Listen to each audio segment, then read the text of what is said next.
கோவிந்தன் என்பவன் ஒரு கிராமத்து விவசாயி.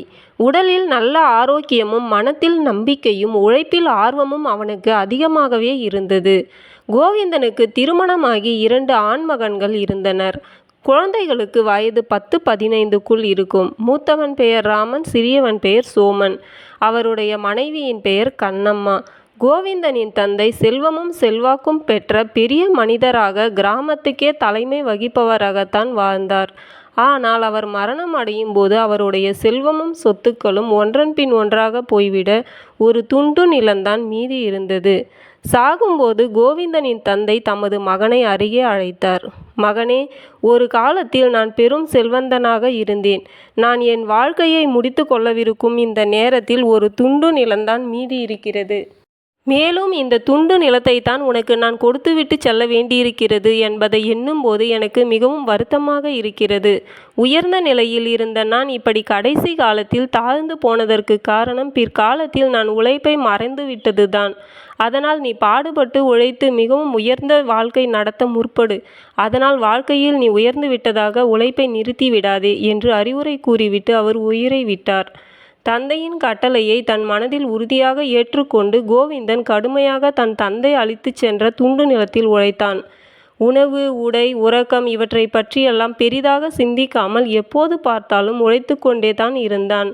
பக்கத்து வயலில் இருந்த விவசாயிகள் கூட அவனது கடுமையான உழைப்பைக் கண்டு அவன் மீது அனுதாபப்பட்டார்கள்.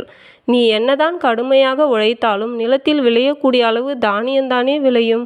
எதற்காக உடம்பை அளவுக்கு மீறி அலட்டி கொண்டிருக்கிறாய்? கடுமையாக உழைத்து உன் உடல் நலத்தை சீர்குலைத்து கொண்டால் அப்புறம் உன்னால் உழைக்கவே முடியாமல் போய்விடும் என்று புத்திமதி கூறினார்கள். அவர்கள் பேச்சையெல்லாம் கோவிந்தன் காதில் வாங்கி கொள்ளவில்லை. கடமையில் கண்ணாக கடுமையாக உழைத்தான். உழைப்பு எப்போதுமே வீணாவதில்லை. கடுமையான உழைப்பாளி நிச்சயமாக உயர்ந்த பலன்களை அடைந்தே தீருவான். கோவிந்தன் விஷயத்தில் அது உண்மையாகிவிட்டது. பக்கத்து வயலில் விவசாயம் செய்த மற்ற விவசாயிகளை விட கோவிந்தன் வயலில் 4 மடங்கு விளைச்சல் கண்டது. விளைந்த தானியங்களும் நல்ல வளம் மிக்கதாக காணப்பட்டன. அதனால் மற்ற விவசாயிகளை விட நல்ல விலைக்கு விற்று பணமாக்கினான். நல்ல லாபம் அவனுக்கு கிடைத்தது. கிடைத்த லாபத்தை கொண்டு அவனுடைய துண்டு நிலத்தை ஒட்டியிருந்த மேலும் சில நிலங்களை கோவிந்தன் வாங்கினான். பிறகு மறுபடியும் உழைக்க தொடங்கிவிட்டான். போன தடவை உழைத்ததை விட மேலும் அதிகமாக உடலை வருத்தி பாடுபடத் தொடங்கினான். உழைப்பு அவனுக்கு தொடர்ந்து கை கொடுத்தது. அவன் தொட்டதெல்லாம் பொன்னானது. கோவிந்தன் மேலும் சுற்றியுள்ள நிலங்களையெல்லாம் வாங்கினான். உழவு மாடுகளை வாங்கினான். வயல்களில் உள்ள தனக்கு உதவியாக ஆட்களை வேலைக்கு அமர்த்தி கொண்டான். வண்டி வாகனங்கள் வாங்கினான். கறவை பசுக்கள் பலவற்றை வாங்கினான். குடியிருந்த சிறிய குடிசையை மாற்றி நல்ல தளம் போட்ட பெரிய வீட்டையும் கட்டினான். கோவிந்தன் தொடர்ந்து வயலில் கடுமையாக உழைத்து கொண்டே இருந்தான். அவருடைய பையன்களாகிய ராமனும் சோமுவும் பெரியவர்களாகி விட்டார்கள். அவர்களுக்கு திருமணம் செய்து வைத்தான். மருமக்கள் வீடு வந்து சேர்ந்தனர். குடும்பமும் பெருத்தது. அடுத்த சில ஆண்டுகளுக்குள் அவன் தாத்தாவாகிவிட்டான். பேரப்பிள்ளைகள் பிறந்து விட்டார்கள். இப்போது வயலில் கோவிந்தனுடைய மகன்களும் சேர்ந்து வேலை செய்ய துவங்கிவிட்டார்கள். குடும்ப வருமானம் ஆண்டுக்கு ஆண்டு கூடிக்கொண்டே இருந்தது. அந்த கிராமத்தில் மட்டுமின்றி அந்த சுற்று வட்டாரத்திலேயே கோவிந்தன் பெரிய பணக்காரனாக ஒரு பிரமுகனாக மாறிவிட்டான். கோவிந்தனுக்கு வயதாகிவிட்டது.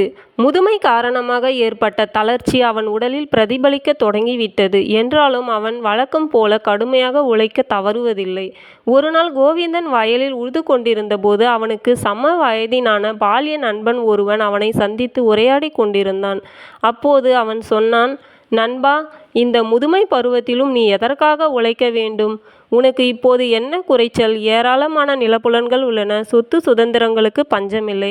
நிலங்களிலிருந்து நல்ல வருமானம் வருகிறது. பையன்கள் வேறு உழைக்க ஆரம்பித்து விட்டார்கள். ஏராளமான வேலைக்காரர்களும் இருக்கிறார்கள். நீ இனி உழைப்பில் இருந்து ஓய்வு பெற்று பரலோக வாழ்வு பற்றி சிந்திக்க வேண்டியதுதான் முறை. புண்ணிய ஸ்தல யாத்திரை, பக்தர்களுக்கு உபச்சாரம், ஏழைகளுக்கு தான தர்மம் என்று இப்படியாக அமைதியாக இருந்து வாழ்க்கையை நடத்த வேண்டியதுதானே என்றான். நண்பன் சொன்னது சரியே என்று கோவிந்தன் மனதில் பட்டது. இவ்வளவு செல்வம் குவிந்த பிறகு, சொத்து சுதந்திரங்கள் அதிகரித்த பிறகு, வருமானம் கொள்ளை கொள்ளையாக வந்து கொண்டிருக்கும் பொழுது, உழைப்பதற்கு மகன்கள் இருக்கும் பொழுது எதற்காக வாழ்நாள் முழுவதும் உழைத்து உடம்பை கெடுத்து கொள்ள வேண்டும் என்று கோவிந்தன் எண்ணினான். மறுநாளே கோவிந்தன் தன் புதல்வர்கள் இருவரையும் அழைத்து தன் உழைப்பில் இருந்து ஓய்வு பெற்றுவிடப் போவதாகவும், இனி நிலப்புலன்களை கவனித்து கொள்ளும் பொறுப்பு அவர்களையே சார்ந்தது என்றும் கூறினான். தந்தை ஒரேடியாக ஓய்வு எடுத்துக்கொள்வது பிள்ளைகளுக்கு பிடிக்கவே இல்லை. பொறுப்பினை நிர்வகிப்பதில் இருக்கும் சிரமத்தை அவர்கள் அறிந்திருந்தார்கள். தவிரவும் தந்தை அளவுக்கு கடுமையாக உழைக்க தங்களால் இயலாது என்ற உண்மையும் அவர்களுக்கு நன்கு விளங்கியிருந்தது. இத்தனை நாள் செய்தது போல உழைப்பது மாதிரி பாவனை செய்து கொண்டு உல்லாசமாக பொழுதை கழிக்க முடியாதே என்று கவலைப்பட்டார்கள். அதனால் தந்தையின் முடிவு அவர்களுக்கு சற்று அதிர்ச்சியை கொடுத்தது. தந்தை மீது அவர்களுக்கு கோபமும் வெறுப்பும் ஏற்பட்டது. என்றாலும் உள்ளத்து உணர்ச்சிகளை மறைத்து கொண்டு, அப்பா, தாங்கள் மேற்கொண்ட முடிவு சிறந்ததுதான். நாங்கள் தலையெடுத்து விட்ட பிறகு நீங்கள் ஏன் வீணாக சிரமப்பட வேண்டும் என்றனர் புதல்வர்கள். மகன்கள் இவ்வாறு சொன்னதை கேட்டு அவர்கள் மனப்பூர்வமாக சொன்னதாக எண்ணிக்கொண்ட கோவிந்தன் மிகவும் மகிழ்ச்சி அடைந்தான்.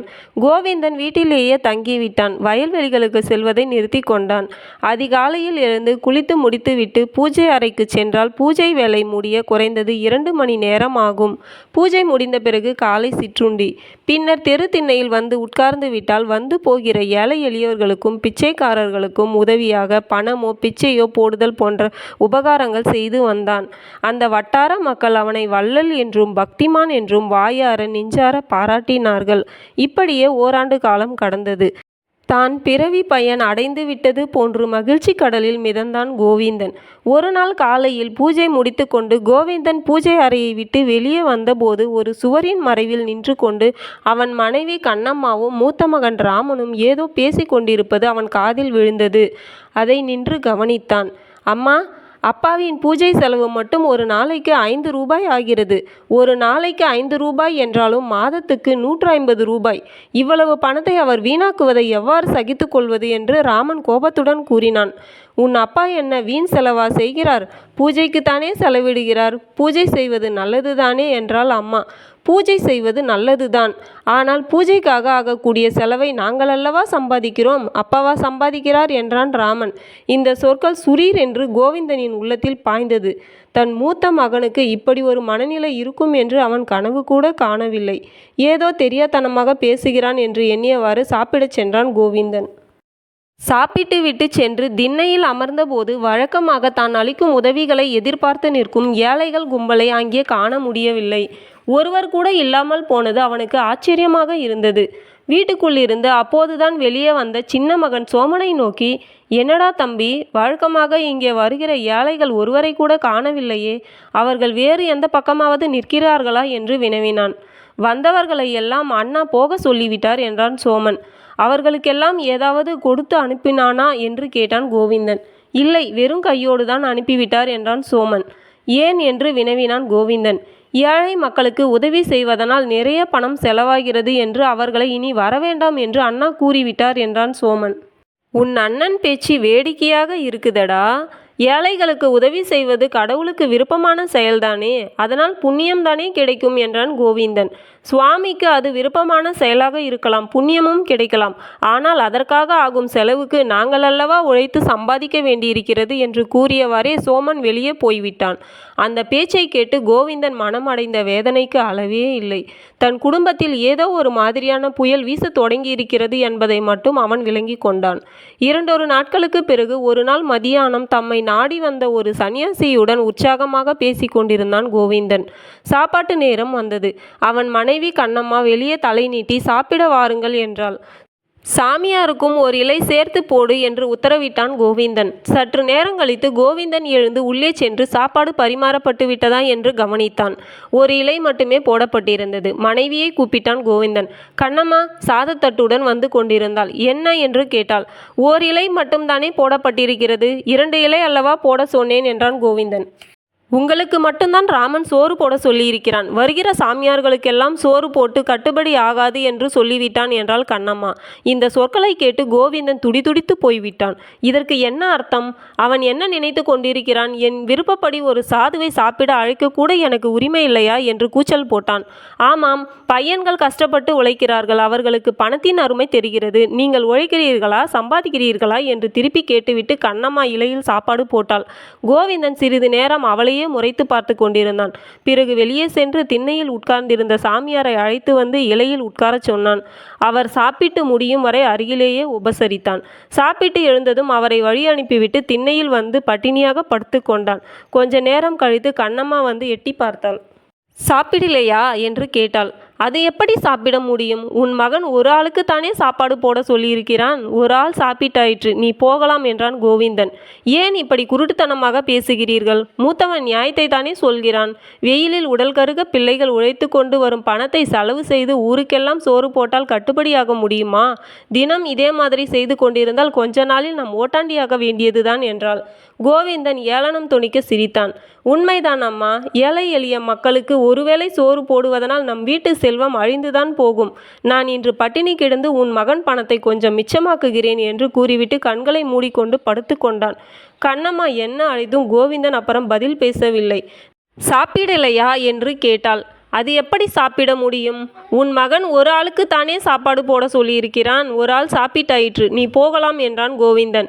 ஏன் இப்படி குருட்டுத்தனமாக பேசுகிறீர்கள்? மூத்தவன் நியாயத்தை தானே சொல்கிறான். வெயிலில் உடல் கருக பிள்ளைகள் உழைத்து கொண்டு வரும் பணத்தை செலவு செய்து ஊருக்கெல்லாம் சோறு போட்டால் கட்டுப்படியாக்க முடியுமா? தினம் இதே மாதிரி செய்து கொண்டிருந்தால் கொஞ்ச நாளில் நாம் ஓட்டாண்டியாக வேண்டியதுதான் என்றாள். கோவிந்தன் ஏளனம் தொனிக்க சிரித்தான். உண்மைதான் அம்மா. ஏழை எளிய மக்களுக்கு ஒருவேளை சோறு போடுவதனால் நம் வீட்டு செல்வம் அழிந்துதான் போகும். நான் இன்று பட்டினி கிடந்து உன் மகன் பணத்தை கொஞ்சம் மிச்சமாக்குகிறேன் என்று கூறிவிட்டு கண்களை மூடிக்கொண்டு படுத்து விட்டான். கண்ணம்மா என்ன அழைத்தும் கோவிந்தன் அப்புறம் பதில் பேசவில்லை. நாட்கள் ஆக ஆக கண்ணம்மாவே தன் பேச்சுக்கு மதிப்பளிப்பதில்லை என்பதை கோவிந்தன் கண்டு கொண்டான். சாப்பாட்டு நேரத்தில் கூட அவனை தேடி வந்து யாரும் அழைப்பதில்லை. அவனுடைய மகன்கள் அவனிடம் முகம் கொடுத்தும் பேசுவதில்லை. வேலைக்காரர்கள் கூட அவன் பேச்சுக்கு மதிப்பளிக்க தயாராக இல்லை. ஊர் மக்களும் அவனிடம் அலட்சியம் காண்பிக்க தொடங்கினார்கள். தன்னை பொறுத்த மட்டில் உலகமே சூனியமாகிவிட்டதாக அவனுக்கு தோன்றியது. இந்த பரந்த உலகத்தில் தான் ஒதுக்கப்பட்ட அனாதையாகிவிட்டது போன்ற உணர்வு அவனுக்கு ஏற்பட்டது. அவன் நிம்மதியிழந்து தவிக்கத் தொடங்கினான். அவன் மனத்திலே சற்றும் மகிழ்ச்சி இல்லை. இரவில் அவனால் நிம்மதியாக தூங்க முடியவில்லை. பகலிலோ ஒரு நிமிஷத்தை ஒரு யுகமாக கழிக்க வேண்டியிருந்தது. தன்னுடைய இந்த நிலைமைக்கு காரணம் என்ன என்று கோவிந்தன் தீவிரமாக யோசிக்க தொடங்கினான். மனத்திலே பழையபடி மகிழ்ச்சியையும் நிம்மதியையும் உண்டாக்குவது எப்படி என்று சிந்தனை செய்தான். என்ன காரணத்தால் தனது குடும்பத்திலே இப்படிப்பட்ட அவமானம் தனக்கு ஏற்பட்டது என்று தீவிரமாக ஆலோசனை செய்தான். ஒரு நாள் இரவு முழுவதும் இதை பற்றி யோசனை செய்தவாறே திண்ணையில் படுக்கையில் புரண்டு கொண்டிருந்தான். பொழுது விடியும் நேரம் வரை அவனுக்கு உறக்கம் வரவில்லை. பொழுது புலரும் சமயம் அறியாமலேயே கண்ணயர்ந்து விட்டான். அப்போது ஒரு கனவு கண்டான். கனவிலே அவன் தந்தை தோன்றினார். கோவிந்தா என்று அன்போடு அழைத்தார். நீ படுகிற கஷ்டம் வேதனையை காணும்போது எனக்கு மிகவும் வேதனையாக இருக்கிறது. நீ படுகிற இந்த தொல்லைக்கு காரணம் என்ன என்பதை நீ உணர்ந்து கொண்டாயா என்று வினவினார். புரியவில்லை தந்தையே என்று பரிதாபமாக கூறினான் கோவிந்தன். நான் சொன்ன புத்திமதியை நீ மறந்துவிட்டதுதான் காரணம் என்றார் அவன் தந்தை. என்ன புத்திமதியை அப்பா என்று கேட்டான் கோவிந்தன். எவ்வளவு உயர்ந்த நிலையை பெற்றாலும் உழைப்பதை நிறுத்தாதே என்று நான் சொன்னேனா? ஆமாம் சொன்னீர்கள். ஆனால் உழைக்க வேண்டிய அவசியமில்லாத சமயம்தானே உழைப்பை நிறுத்தினேன். நான் உழைத்து சம்பாதித்திருக்கும் செல்வம் 4 தலைமுறைக்கு போதுமே. இன்னும் நான் தொடர்ந்து உழைத்து என்ன ஆகப் போகிறது என்று கேட்டான் கோவிந்தன். உழைப்பு என்பது வெறும் பணம் சம்பாதிக்கும் சாதனம் என்று நீ நினைத்ததுதான் தவறு. உழைப்பு என்பது ஒவ்வொரு ஜீவராசிக்கும் கடவுளால் விதிக்கப்பட்ட விதிமுறையாகும். உலகில் மனிதனை தவிர்த்து வேறு எந்த உயிரினமும் உழைப்பை நிறுத்தி ஓய்வு கொள்வதே இல்லை. இறுதி நாள் வரை தன்னால் இயன்ற அளவு உழைத்து கொண்டே இருக்கிறது. உழைப்பின் மூலம் மனிதனுடைய உடல் ஆரோக்கியம் பெறுகிறது. மனத்தில் நிம்மதியும் மகிழ்ச்சியும் ஏற்படுகிறது. உழைக்கும் காரணத்தால் யாரையும் நம்பி யார் தயவிலும் வாழ வேண்டிய அவசியம் இல்லாது இருப்பதால் ஒரு விதமான சுதந்திரமான இயல்பு மனிதனுக்கு ஏற்படுகிறது. இன்று உன் மகன்கள் எல்லாம் உழைக்கிறார்கள் என்பது சரி. நீயும் உன்னால் இயன்ற அளவு உழைத்து கொண்டிருந்தால் உன் விருப்பப்படி நீ செயல்படுவதை தடுக்க யாருக்கும் துணிச்சல் இருக்காதல்லவா? இவ்வாறு கனவில் தோன்றிய அவன் தந்தை கூறினார். கோவிந்தன் திடுக்கிட்டு விழித்து கொண்டான். அப்பொழுது பொழுது நன்கு புலர்ந்திருந்தது. கீழ்வானில் சூரியன் உதயமாகி கொண்டிருந்தான். ஒரு புதிய உற்சாகத்துடனும் புத்துணர்ச்சியுடனும் கோவிந்தன் படுக்கையை விட்டு எழுந்தான். அவசர அவசரமாக சென்று காலை கடன்களை முடித்து கொண்டு குளித்தான். நேரே பூஜை அறைக்கு சென்று வழக்கம் போல பூஜை காரியங்களையும் செய்தான். பிறகு வந்து காலை சிற்றுண்டி சாப்பிட்டு விட்டு உடனே எழுந்து கலப்பையை கழுத்தில் தூக்கி வைத்து கொண்டு வயலை நோக்கி புறப்பட்டான். அந்த காட்சியைக் கண்டு அவன் மனைவியும் புதல்வர்களும் வியப்பும் திகைப்பும் அடைந்தனர். எங்கே புறப்பட்டு விட்டீர்கள் என்று ஆச்சரியம் தோன்ற கேட்டாள் மனைவி. கலப்பையை தூக்கி கொண்டு ஒரு மனிதன் விளையாடவா செல்வான்? வயலுக்கு உழவு செய்ய செல்கிறேன் என்று கூறிவிட்டு கோவிந்தன் கம்பீர நடை போட்டான். இந்த கதை கூறும் நீதி, தன் கையே தனக்கு உதவி. நாம் மற்றவர்களை சார்ந்து வாழும்போது நம் விருப்பங்கள் மதிக்கப்படுவதில்லை. ஆனால் நம் உழைப்பில் வாழும்போது நமக்கு கௌரவமும் சுதந்திரமும் கிடைக்கிறது. நன்றி. இது போன்ற கதைகளை கேட்க நமது சேனலை சப்ஸ்கிரைப் பண்ணி ஃபாலோ பண்ணுங்கள்.